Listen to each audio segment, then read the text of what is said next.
हमारे देश में दो तरह के लोग होते हैं। एक बुद्धिजीवी समाज हो गया जो देश के बारे में, देश के हालात के बारे में चिंतन करता है। उस पर सोशल मीडिया पे अपना बयान कुछ लोग डालते हैं, पोस्ट डालते हैं, कंटेंट भी बनाते हैं और वो चाहते हैं कि देश जो है चारों तरफ से दुश्मन मुल्कों से घिरा हुआ है, जो भारत के तरक्की विकास देखना नहीं चाहते हैं।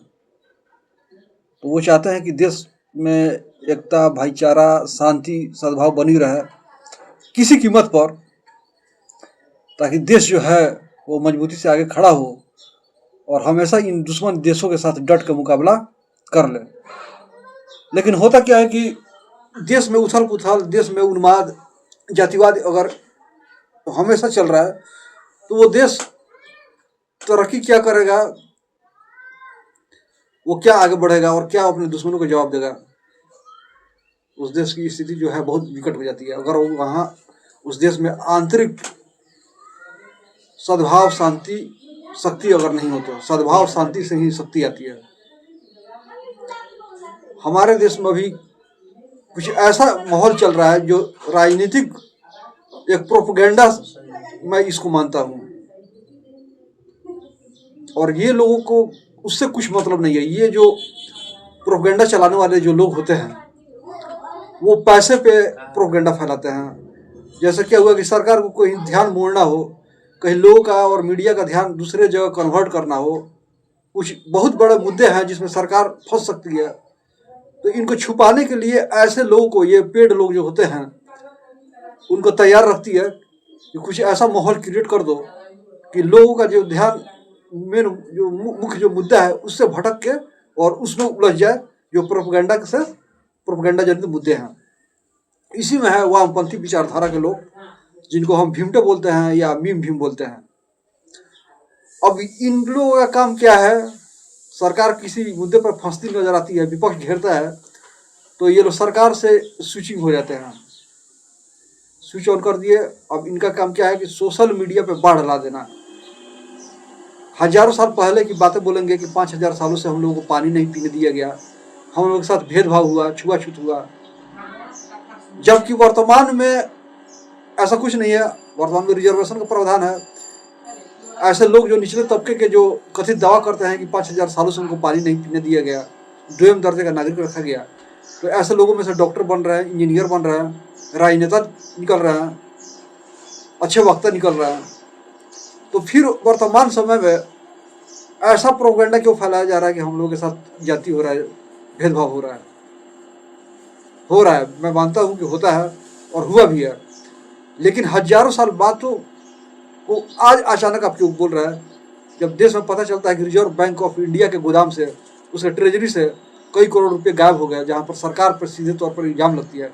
और इसी टाइम जब ये मुद्दा मिलता है, जब लोग जागरूक होते हैं कि भाई ये क्या हो गया, रिजर्व बैंक ऑफ इंडिया से पैसे गायब हो गए, तो उसी समय भीमटे लोगों का पोस्ट आना शुरू हो जाता है कि ब्राह्मणों ने हम लोग पर अत्याचार किया है, हम लोग को शिक्षा से वंचित किया है। और इसको पहले आप लोग पोस्ट क्यों नहीं डालते थे? फिर जैसे ही पता चला कि बिहार में कोई पुल, नवनिर्मित पुल या निर्माणाधीन पुल गिर गया, धराशायी हो गया, करोड़ों करोड़ रुपया जनता का टैक्स जो है पानी में चला गया। अब लोग इस पर व्यग्र होते हैं, उसकी जानकारी लेना चाहते हैं, मीडिया से पूछताछ होती है, तब तक पता चलता है क्या कि उसी समय किसी ने पोस्ट कर दिया कि फलाने जो लोग हैं वो आ रहे हैं, वो यहाँ के नहीं है, वो दूसरे जगह से आए हैं। कुछ ऐसे कोचिंग संस्थानों का आपसी झगड़ा चला आएगा सामने, जिसमें लोगों का ध्यान कन्वर्ट हो जाता है। यानी कि ये जो जितने भी कंटेंट अचानक आते हैं सोशल मीडिया पे, ये मुख्य मुद्दा से ध्यान भटकाने के लिए। वरना आज के समय में हजारों साल, 2000 साल पहले की बातों को कहने की क्या तुक, ना वो अत्याचार करने वाले हैं, ना वो समय रहा कि जो कोई अत्याचार सह ले। और गहराई में जाया जाए तो बात कुछ विपरीत होगी, लेकिन यहाँ पर संदर्भ कुछ और है। मतलब बताने का संदर्भ ये है कि अगर नीट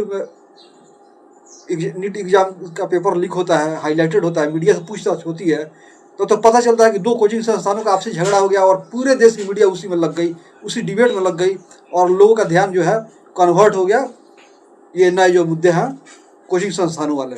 तो कब तक लोगों को बेहुदा बनाया जाएगा, कब तक लोगों को बरगलाया जाएगा, और लोगों को बरगलाया जा रहा है, लोगों को अटकाया जा रहा है, भटकाया जा रहा है, इसलिए कि 2014 से देश को मजबूत बनाने की एक लहर चल पड़ी, जिसे बोला गया था, नाम दिया गया था हर हर मोदी घर घर मोदी। अब हुआ क्या है कि 2014 से देश की इतनी मजबूती का अभियान चला है, इतने आंदोलन हुए हैं देश को मजबूत बनाने के लिए जो वर्तमान सरकार है, कि आम लोगों की स्थितियां दिनों दिन दयनीय होती चली गई। ये कैसा देश का विकास हो रहा है, कैसा ये विकास का आंदोलन चल रहा है, कैसी विकास की आंधी चल रही है कि लोगों की स्थिति दिनों दिन दयनीय होती चली गई। उद्योगपतियों का कर्ज माफ होते चला गया और आम जनता पे कर्ज और टैक्स का मार चौगुना होते चला गया। और इसका एक ही हथियार है कि लोग बातें खोजे नहीं, पूछे नहीं, तो उसके लिए सदियों पुरानी प्रथाएं और कथाएं को पुनर्जीवित किया जाता है सरकार द्वारा। ये पेड जो लोग कंटेंट बनाने वाले हैं, इन लोगों को अब वो दौर नहीं रहा कि बचपन में हम लोग देखते थे कि फिल्मों में अमिताभ बच्चन ट्रेन पर दौड़ रहे हैं और हेलीकॉप्टर से कूद गए तो हम समझते थे कि ये तो वाकई में अमिताभ बच्चन है। अब जमाना बदल चुका है, लोग समझते हैं कि ये सब पब्लिसिटी स्टंट के लिए ऐसा किया जा रहा है, हीरो कोई और है और उसका डुप्लीकेट कलाकार जो स्टंटबाजी कर रहा है वो कोई और है। जी धन्यवाद।